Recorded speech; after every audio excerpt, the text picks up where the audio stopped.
এবার আওয়ামী লীগের শক্ত ঘাঁটি, আওয়ামী লীগের একদম কোর ঘাঁটি যদি বলা হয়, এবং আওয়ামী লীগ সভাপতি শেখ হাসিনা নির্বাচনী আসন, এবং যেখানে আওয়ামী লীগের অন্যতম কাণ্ডারি প্রতিষ্ঠাতাদের মধ্যে একজন, এবং যার নামে এখন আওয়ামী লীগ প্রতিষ্ঠিত বঙ্গবন্ধু শেখ মুজিবুর রহমানের সমাধি, সেই জায়গায় হাত দিয়েছে জামাতে ইসলামী।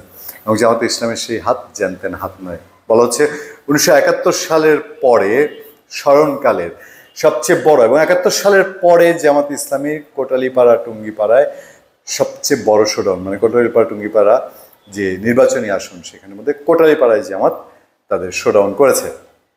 এটা একদিক থেকে অনেক সিগনিফিকেন্ট। এর মধ্যে জামাত এটিএম আজহারুল ইসলামের মুক্তির দাবিতে সারা দেশে বিক্ষোভ সমাবেশ করেছে, এখানে বড় রকম শোডাউন করেছে। আমরা ঢাকারটা বাদ দিলেও রংপুরের কথা বলেছি, বিভিন্ন জেলার কথা বলেছি, বিশাল শোডাউন। এটা এত জামাতে ইসলামের অ্যাক্টিভ এত কর্মী আছেন, এটা খুব সহজে অনুমান করা যেত না। এই শোডাউনগুলো দিয়ে জামাত ইসলাম বুঝিয়েছে, এবং বুঝিয়েছে এমন একটা পরিস্থিতিতে যখন দেশের রাজনীতিতে তারা কন্ট্রোল করতে চায়, তারা বেশ বড় রকম কোনো ভূমিকা রাখতে চায়, এরকম একটা সিচুয়েশনে।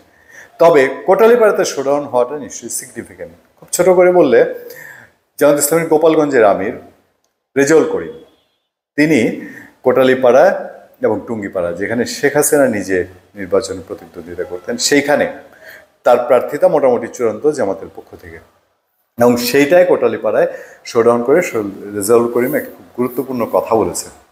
এই কথাটা আমরা আমাদের পূর্ণিয়ার খোঁজ যে ইউটিউব চ্যানেল, সেখানে আপনারা দেখবেন আমরা বলেছি যে সেই কুষ্টিয়ায় এক শৈলকোপায় এক বিএনপি নেতা কাম সরকারি কর্মকর্তা, তিনি বলেছেন পুলিশকে উদ্দেশ্য করে যে যাকে তাকে ধরা যাবে না, যাকে তাকে অ্যারেস্ট করা যাবে না, গ্রেফতার করলে আমাদেরকে বলে করতে হবে, এই দল সেই দল, এগুলো বুঝি টুঝি না, আমাদেরকে না বলে কাউকে গ্রেফতার করলে থানা ঘেরাও করবো। জামাতে ইসলামী কোটালীপাড়ায় যে শোডাউন করেছে এবং গোপালগঞ্জের আমির রেজাউল করিম যে শোডাউন করেছেন, সেখানে তিনি বলেছেন কোটালীপাড়া টুঙ্গিপাড়ায় সবাই ভাই ভাই, চিহ্নিত সন্ত্রাসী ছাড়া কাউকে গ্রেফতার করা যাবে না। কথাটা মেসেজটা বোঝার চেষ্টা করেন। ভোটের রাজনীতিতে সেখানে গিয়ে আসলে ফেসিবাদ, অনেক সময় বলা হয় যে আগামী নির্বাচনে কি বিএনপির সঙ্গে আওয়ামী লীগের কোনো একটা সেটা আন্ডার টেবিল বা আন্ডারগ্রাউন্ড কোনো সমঝোতা হবে কি হবে না। এখন জামাত ইসলামের যে এই মেসেজটা, তারা যখন বলছেন চিহ্নিত সন্ত্রাসী ছাড়া, তার মানে আওয়ামী লীগ, ছাত্রলীগ, যুবলীগে সব তো আর চিহ্নিত সন্ত্রাসী না, আছে অনেক গিজবিজ করতেছিল সন্ত্রাসী, চাঁদাবাজ, দখলদার, গডফাদার, কিন্তু ওই সংগঠনগুলো তো কিছু নর্মাল লোক তো ছিল না।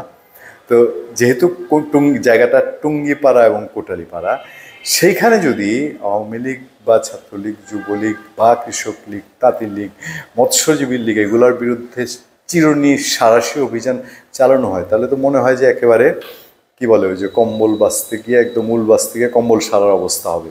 কয়েকদিন আগে টুঙ্গিপাড়ায় একদম সাজুয়া যান দিয়ে সেনাবাহিনীকে থানা পাহারা দিতে হয়েছে একটা ছোটোখাটো বিক্ষোভ কর্মসূচিকে কেন্দ্র করে।